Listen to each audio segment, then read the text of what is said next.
ngongkon wong salat iku hukume piye, Mas?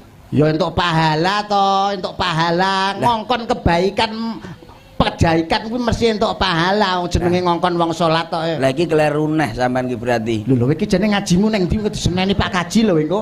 Bene, ngaji yo ben ora yo ben. Sementing sampean kleru pokoke. Lah kok iso kleru ki lho ngongkon wong salat iki pahala. Dosa no ning dinggon ning ngongkon wong salat. Lah kok iso dosa? Lah saiki lek anakmu salat terus Allahu Akbar, le tukono pulsa dosa. Wong salat kok mbok kongkon. Engko lak bar salate kongkonan beda lak aku sampe takokne sampean iki ngajak wong salat iku hukume piye? Iku baru pahala, Bro. Angel sisi Mas Yuda jak omong-omongan. Ngongkon wong salat Kuwi dosa, Mas. Saiki to umpamane wis bar salat kongkonen baru entuk pahala. Ngajak wong salat kuwi lho agek pahala. Ayo salat jajal man. Allahu Akbar terus imam elek tukokno pulsa elek.